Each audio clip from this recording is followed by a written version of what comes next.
Hey, my great hellos to the great North American automotive aftermarket. It's Carm Capriato. It's Aftermarket Weekly, week 104, and you are ready for an incredible episode with Brett Beechler. Let's bring Brett on here. Good to have him here with us. Hi, man. How you doing, Carm? Good to have you. He's been a great contributor of the podcast, and one of the things that you did so well, we had so much fun, was that 250,000-mile maintenance episode we did. Now, I have to tell you, with the Town Hall Academy, we were up in around the 270th week. And Hmm. I did that along with, I'm trying to remember who else was on with us, but that was episode week 20. Yeah. It was almost like 250 weeks ago that we did that. It's Hmm. almost worthy of another shot at it, Brett. It may be. It Yeah, may be. We still preach it here. I bet you do it. In fact, I think it's one hell of a strategy. Brett loves to help people get 250,000 miles out of Hmm. the car if they're willing, and they actually see how the math works. Because part of the idea of that show was that you could save $100,000 over the life of the car. Hmm. Amazing.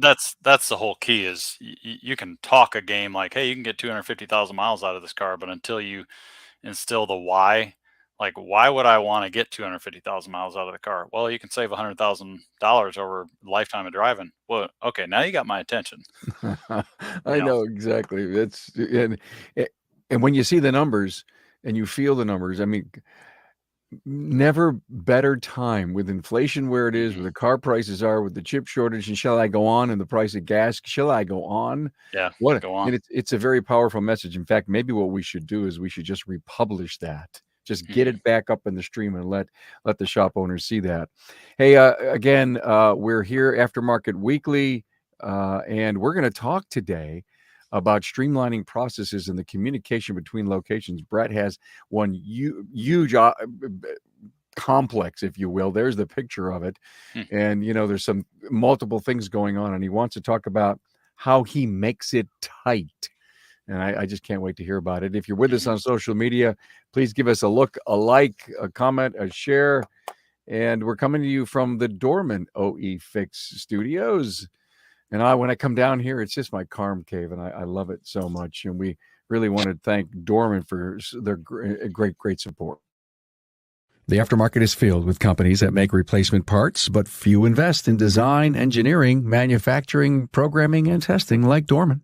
They are home to hundreds of mechanical, electrical, and manufacturing engineers spread out all across the globe who ensure every part that is produced meets rigorous industry standards for performance. To do this, Dorman utilizes cutting-edge technology and equipment to test fit, form, and functionality of all their parts.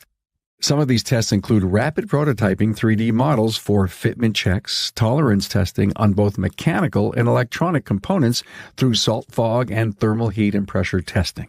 Dorman drives their dedication to their engineering by including their in-house programmers who write and test new software solutions. Solving for a problem is what powers the innovation engine at Dorman. Dorman invests in these OE innovations to help you save time, your customer money, and prevent vehicles from coming back to your shop. Hey, to learn more about Dorman's engineering process, visit dormanproducts.com/tour. Again, thanks, Dorman. Hey, Brett, are you ready to talk some business with me here? I'm ready. I'm ready to talk some business. We're going to call it Smart Talk. So you are a process systems guy. A little bit. And yeah, a little bit. Trust me, because if anyone listened, we're gonna promote the peer group episode that came out, episode 273, Town Hall, and Brett basically says, "I'm the process guy," and so I'd love to hear about how you tighten communication in your place. There's a lot of tools in our toolbox here at Beechlers.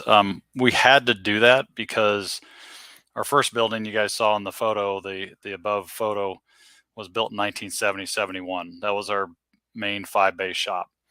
Well, about 10 years ago, we realized we had to change. We had to grow. We had to keep growing. We had a large property on the back of our behind our building, and we said we got to do something with this. We got to figure out some kind of revenue growth, something going on. So we built a second building, but the first thing we thought was when we did the second building was, wow, there's going to be some logistical challenges of having advisors in one building, which the design was going to be, yeah, you can see it there in the photo. There's the design was going to be the oil change shop in the back, because we simply were running out of capacity in our front building. We had one bay doing oil changes every, basically 25 minutes, and we couldn't keep up. We just kept getting demand and demand and demand, more demand.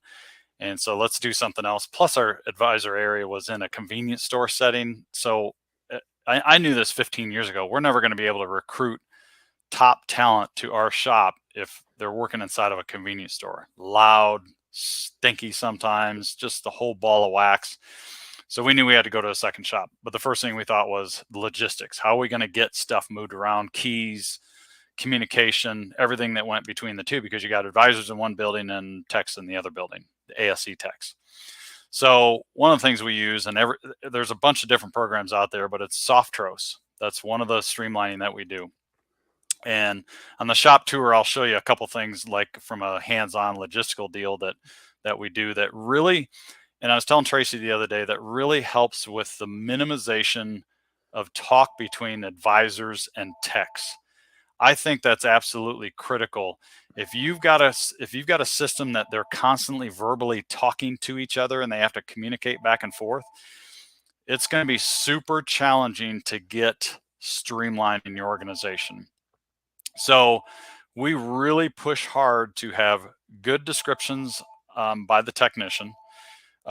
The communication, everybody in this place, there's 18 computers in our location. Everybody's got a system called Softros, which is a way of instant messaging each other in this And you organization. spell that for us. Softros. I'm going to jump out of the thing here for just a second. Put this on Do Not Disturb. Sostros. What's funny is when we went to Brian Weeks's place last month, I think it was, back in March. And the first thing we did was, Brian's got this big, massive building. You guys had the shop tour of it. And we're like, hey, we'd go back to the techs and we're like, hey, how do you communicate with the advisors? And they're like, well, we just walk up there and talk to them. And I go, how many steps does it take to walk up there and talk to them? And he goes, I never thought about that. I'm like, it costs time and money to go talk to them. So literally the next morning, we'd call an audible.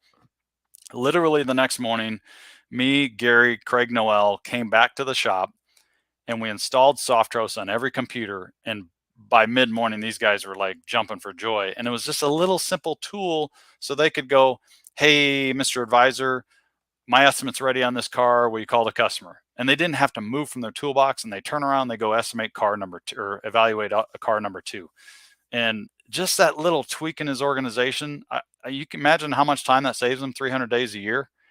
So I'm not saying Softros is the answer, but you have to have some kind of simple, seamless communication between techs and advisors. I don't care how far you are away from each other. There's got to be something that we like it, because we can sneak in behind a tech, and when we get authorization on a car, proceed on Mr. Jones's vehicle, boom, and they're done. And it's on their computer. They could be working away on another car, and all of a sudden they walk into their computer and like, got the green light on that car. I'll just keep flowing. That's one way we do minimizing I shouldn't say minimizing communication, but minimizing wasted effort going. I call it sideways energy. It's my guys get tired of me saying that, but you know what? I love that. I love the concept, sideways energy, which means you're not going anywhere. You're not going anywhere. You're not moving the bus forward. The great book of the Good to Great book. It's all about getting people on your bus to move that thing forward. It's not about me. And that's why I still to my day tell my guys, this is not about me. This is about you taking care of the customer who funds your paychecks. I just happen to write the check and goes to your bank. That's it. There's no other way to put it. Your job is to constantly look at ways to improve exactly the system, and because you're a systems guy.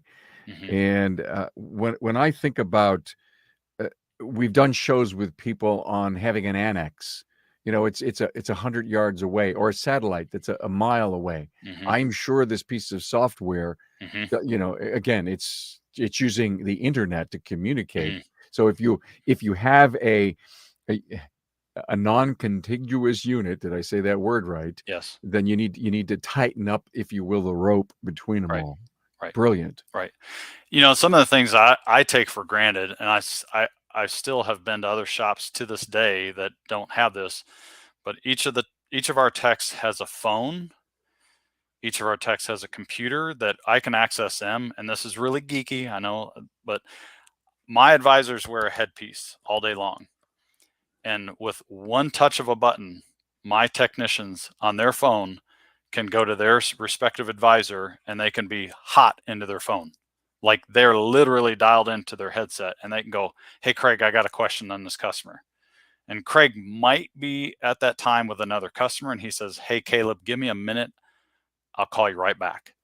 But they can go hot into their phone. And then reversed, our phone system, we can hit a button from an advisor standpoint and we can immediately be on speakerphone to any one of those techs that are in the other building. One button. I don't want them to have to dial in star 90406 check mark.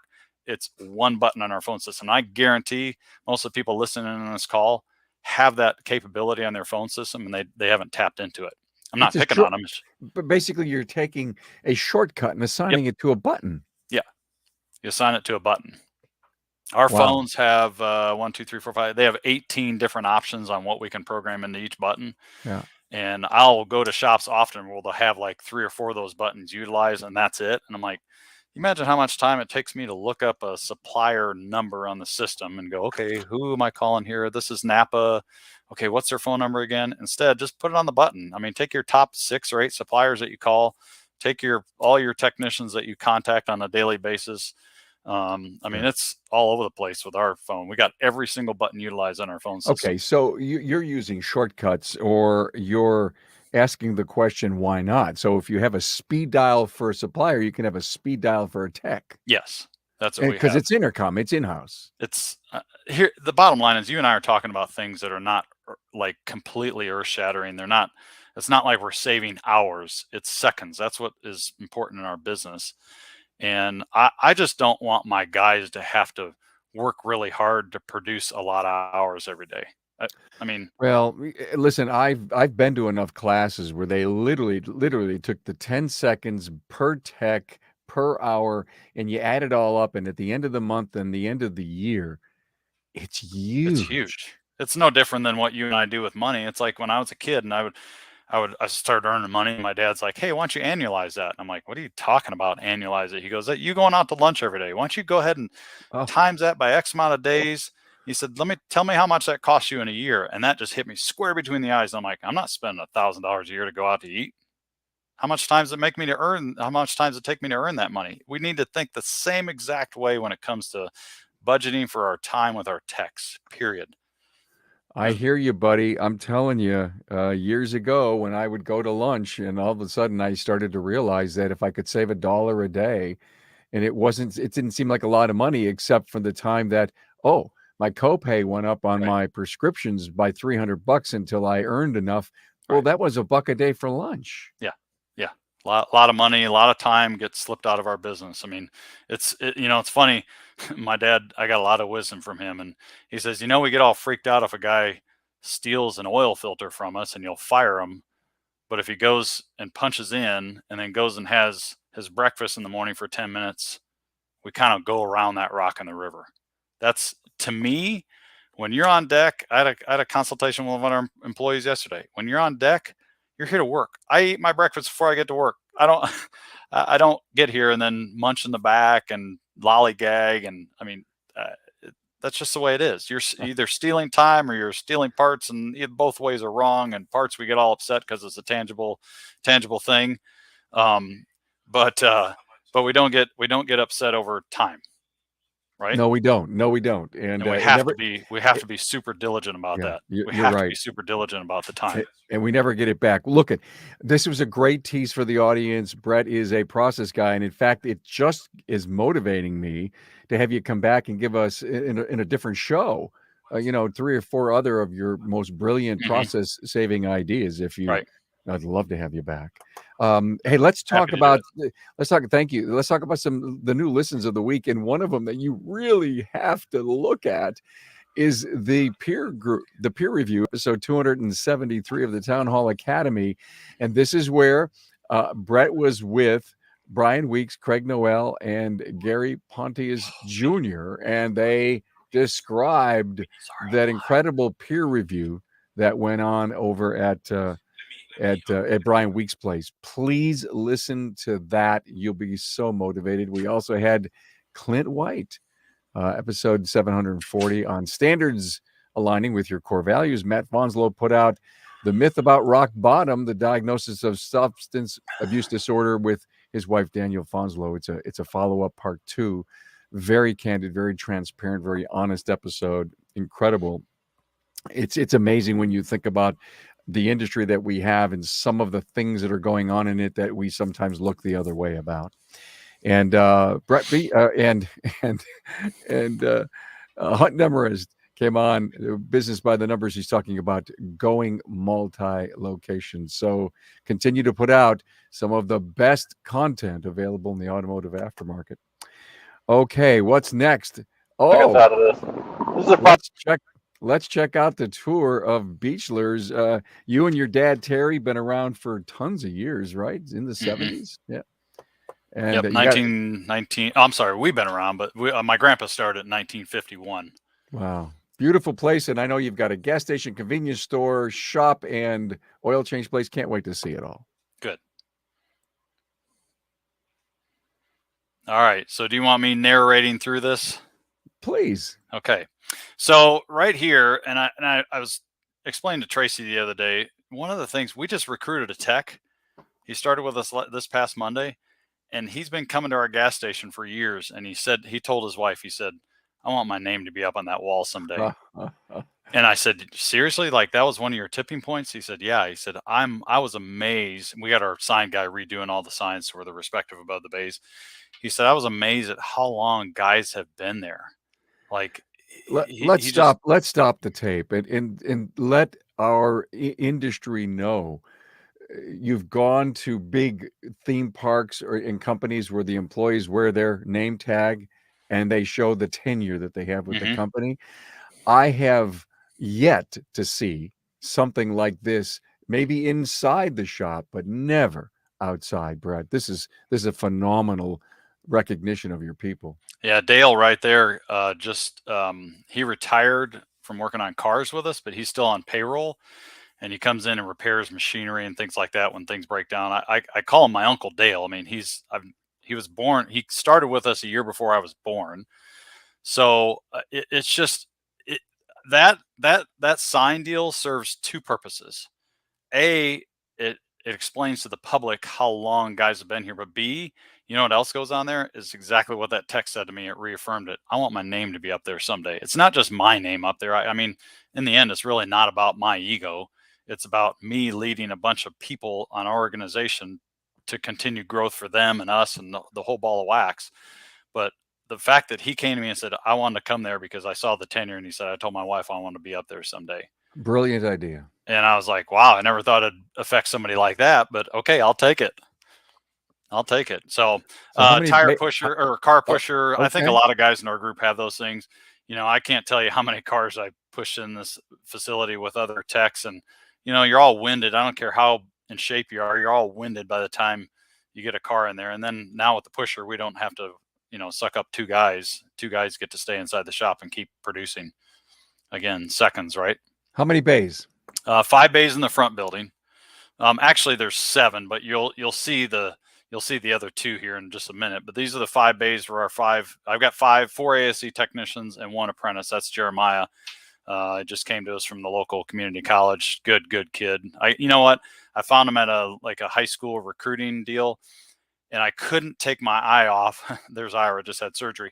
I couldn't take my eye off this kid because he just smiled, and his attitude, right? Hire for attitude. Yeah. His attitude was just off the charts. And I just kept pursuing him. And then he came and shadowed with us, and he's like, Brett, I can't believe how well you guys work with each other. So now we're walking back into what used to be the car wash.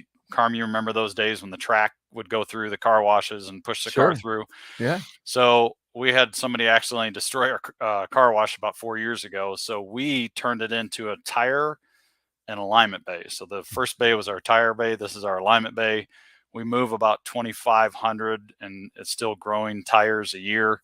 And that's simply, there's Jose. He's a great teammate to have on board. He was with us, left for a couple of years, moved around the country with his wife, and came back, had an opportunity to come back.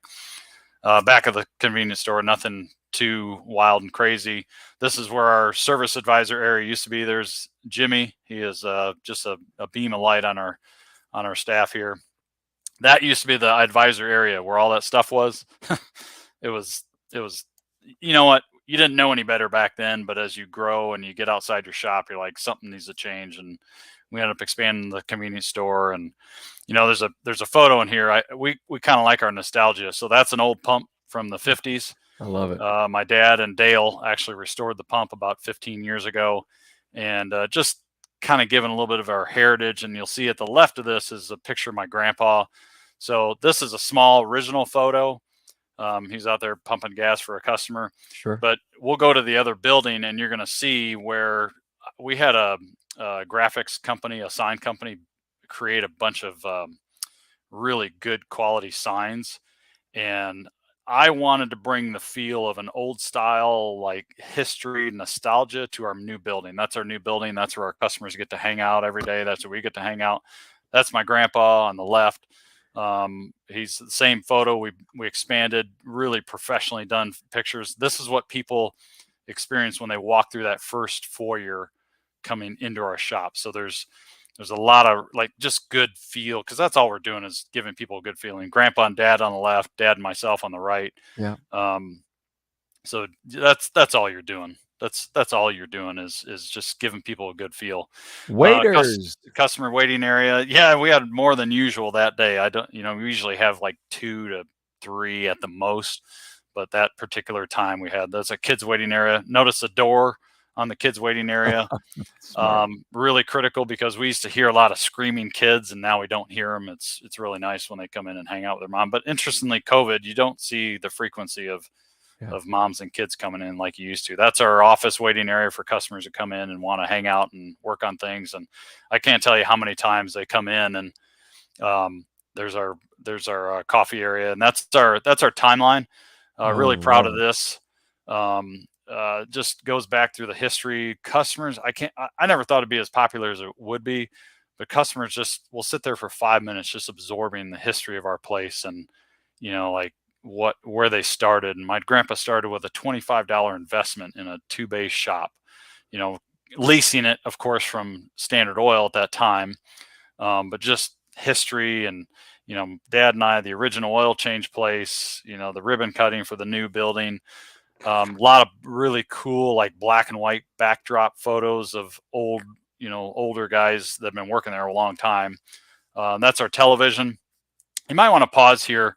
This is a file system. What I wanted was a system that when our techs are coming and going, or anybody's going to the front shop, that there was no talk. So how many times do you have to come back and you go, hey, here, this Mr. Jones's car is finished. Here you go. Here's the keys. And the advisor's on the phone, like, hey, I'm on the phone right now. Like, don't bother me. I'm in flow. So 2 super active files that we have, the 2 top left files. Yeah. The finish file is for when a tech comes back and the car is finished, and they literally just put it in the finish file. That is for review and final editing, and then final call to the customer. The top left file is when a car gets dropped off with us, it's here and active. So the next person that goes over to the shop, they just grab it, and on the top left of that sheet of paper is the tech assigned to who it's going to. You'll see us kind of zoom in there. Oh, I see. Yeah. That's going to Jake. So there's no question. Like, our techs don't walk over with a bundle of work orders and go, who are these going to? I don't know. We put initials on there, and it goes over to the tech. They have respective files over there with their nameplate on there, and they just boom, they put it in the file. Wow. All of these are on their RO work order anyways. There's Jake, the new guy. We still got to get him uniforms. These are advisor portals. They have a place to work from in the back, and then they all 3 have respective pods. See that pod right there? That's our final close sale pod. They all 3 have respective pods to finalize with customers. So they get rid of their phones.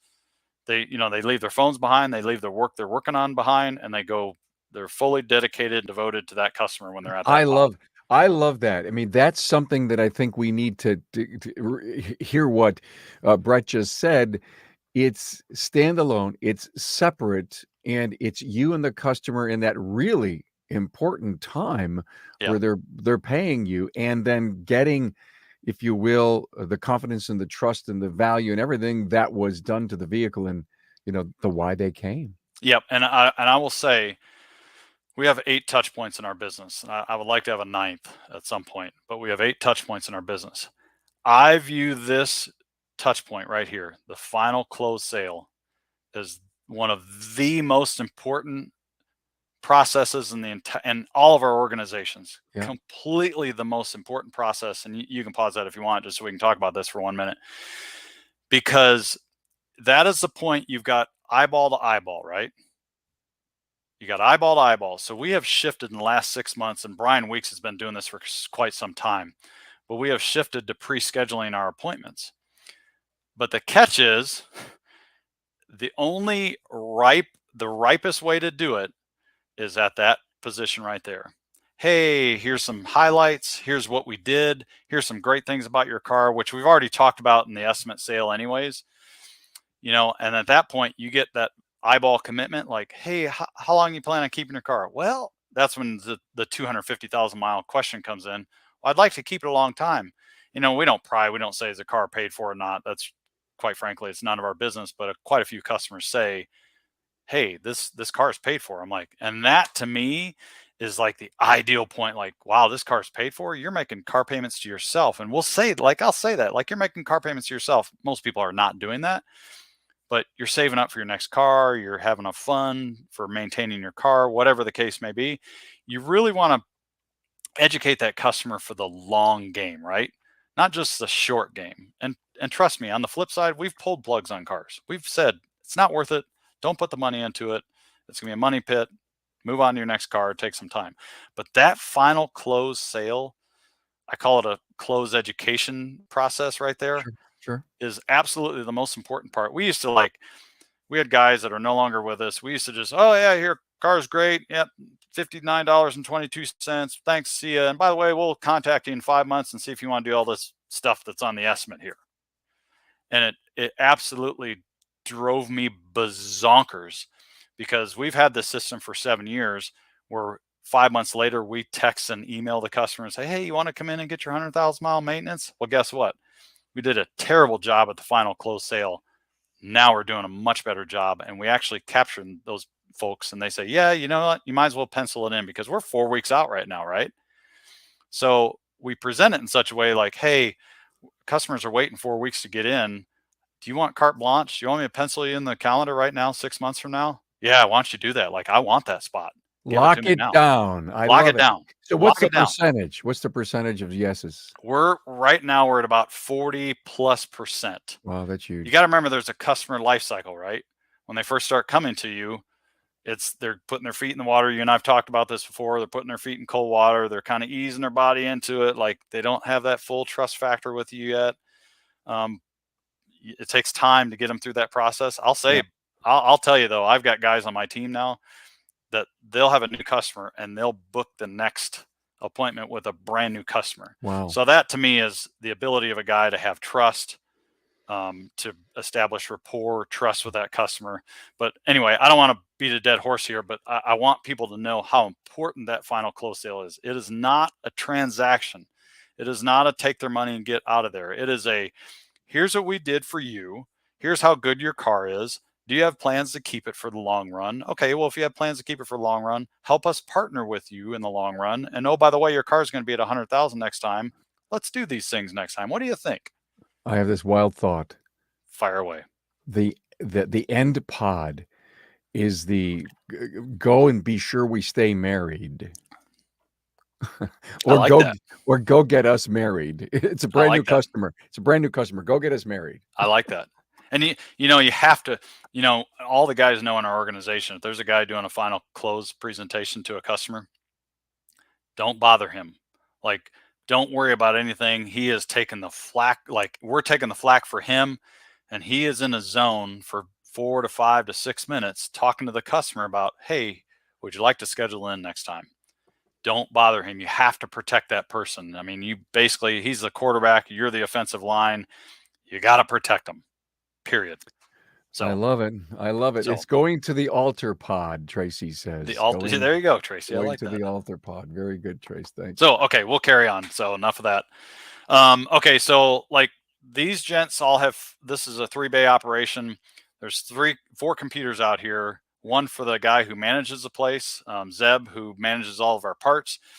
You can stop right here because this is another one of those things. We've been using this for 15, 20 years. And I thought we would move on from it and find another better way to do this. But on the right, where all those clipboards are with the worksheets in them, those are the customers who are scheduled that day for oil changes. On the left are the customers who have arrived and are active vehicles.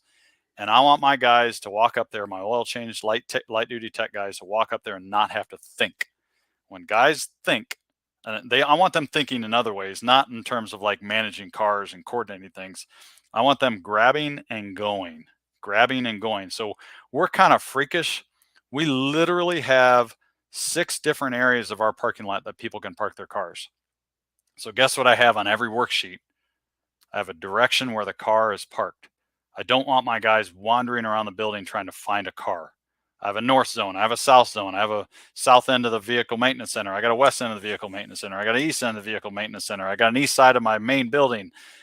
All I have to do is circle it. I don't have to write letters, nothing. We circle where it's parked and they grab it, they look, and they go right to that section of where the parking lot is. Match up license plates and just go. Our oil changes are 15 to 20 minute cycle time. I do not want my guys doing 7-minute oil changes. I think it detracts from the value at which we present to our customers. I want in that sweet zone of 15 to 20 minutes. You start getting into a 30, 35-minute oil change. They're looking at their watch. They're saying, come on, time to go. Yeah. You're not going to sell me on anything else. Let's go. Let me stop you for a minute. Sure. Anyone who is listening to Brad talk about, look at what you see there, look at what's going on with the clipboards. If you want to watch the video on the show notes page of this episode, if you're in your player, just find the show notes and hit that YouTube link, or on my Carm Capriato YouTube channel. And I can explain it verbally. And I'll tell you, Carm, we run about 8,000 cars a year through our place. Okay. There is a desire of me, I really would, to go paperless. But we have work order sleeves where the keys and the work order are with each other. It gives direction where the car is parked. It gives drop-off time on there, due time. There's little things that take us literally less than 20 seconds so I can communicate to my technicians. I would love to go paperless. But I look at the transaction time it takes me to tag keys and write stuff down on the tag. I'm writing stuff down anyways. So I know guys out there want to go paperless and are paperless, and I commend them for it. Yeah. But we have never, ever lost a set of keys, ever. They're matched up with a worksheet at all times. We buy probably a couple hundred of those work order sleeves a year because of wear and tear. Maybe 300 a year. They're $1 a piece, but we don't lose keys. We simply don't lose keys, and keys are matched up at all times. You know, vehicle descriptions on the worksheet, customer name, phone number, everything we need is on the worksheet. So I'm not preaching for paper, but for us it works. Yeah. And it's seamless. So we're downstairs in the oil change. Yeah. Operation. Nothing magical about that down there. We got a 2,000 gallon tank. You know, we try to keep it as clean as we possibly can. I mean, I know oil change pits think just filthy dirty. Quite frankly, I give shop tours to my customers, and it's embarrassing if I would take them downstairs and there's oil everywhere. And I mean, it's just a very mess. Clean. The whole operation is just gorgeous. I listened to your, Leon Martin, I think has been on your show. I listened to your podcast a couple weeks ago with the coach from Elite, and that is completely where it's at. You talk about capturing customers and hooking them in and walking them around a shop and saying, hey, this guy's working on your car today. That's Jake. Oh, hey, Jake, how you doing? And this guy's here, and he's been here since 1970, and here's our equipment. People don't necessarily care about the equipment, but there is a relationship magic that happens at that point that you're not going to get anywhere else, because we take what's for granted behind the walls, right?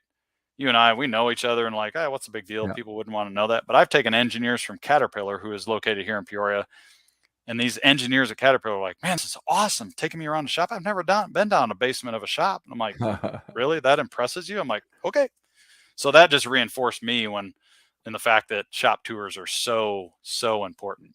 Yeah, And we did melding that relationship. we did the episode, Brett, with Kevin Bott on new Yep, customer Kevin. orientation, and it was episode 737.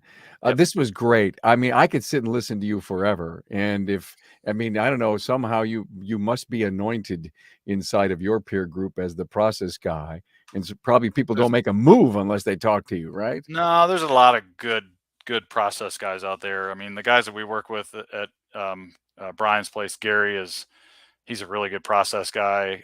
Craig and I we're freaks about processes. He's good about it. Well, he thinks I'm a better process guy than he is, and I said I don't think I am. We're just trying to get better every day. If 20, 30 years now, I've always said this about process and systems. Great process, great systems win wars. That's exactly right. And however you want to determine the word war, if it's a competitive war, if it's a war in your own world and trying to always be better. And it seems like, and I've told this story, and I can't remember recently, that back in the day, I would turn off the night lights in the business and just hang out in the business. And in my mind, remember all the stuff that was going on and the patterns, and I would say, we've got to fix that. That's taking too much time. And Right. that's one of the great ways that you've come up with all of this stuff, saving seconds. And why should someone have to ask when it's simple enough to put a document in a bucket in a folder somewhere? Right. And yeah, and talk about every time someone interrupts you, they claim that there's a huge amount of time to pick up where you were. It happens to me. It's so huge. And I always joke with my guys. They come up to me and I'll be sitting there at the advisor desk, which I'm working on transitioning out of, and they'll come up to me and they'll say, "Hey, are you busy?" And I'm like, you really ask that question? Like, you don't have to ask me if I'm busy, because I'm always trying to be productive, but just ask me when you have a minute, may I speak with you? Because you don't have to waste your breath on saying, "Hey, Brett, are you busy?" No, I'm just sitting there twiddling my thumbs, looking out the windows. I'm like, no, we all should be productive. Busy is one thing, but productive is I think a completely other. I mean, Hey, thanks so much. I have taken a bunch of great ideas for episodes that you may get a call on in the future. Because Okay. every time I hang with you, I just say, "Oh my God, we haven't talked about that in a while," and you would be perfect. It's going to be Thank you. interesting. What? Is I'm hosting this fall. Yeah. For the shop deal. So Right. all the guys are coming to my shop, and I'm going to be like, okay, find whatever you want, pick away at it, because Oh, cool. I have things I know I need to work on, and we all do. Yeah. And I don't think I have everything figured out. I mean, I'm still trying to build. I know I'm a process guy. I'm still trying to build my electronic standard operating procedure way we do. I'm still trying to create that with Jeff Odom. And it takes a lot of horsepower to get that up off the ground, get it out of paper and into the cloud. Well, get off that counter, buddy. I know. That's a huge part. That's a huge part. Brett Beechler from Beechler's Automotive Vehicle Care and Repair in Peoria, Illinois. Thank you, my friend. And as I told everyone earlier, we're on Facebook. We're on your favorite podcast listening app on YouTube. You can catch all this stuff. So thank you, my friend, for investing all this great time in sharing with us with the industry. My pleasure.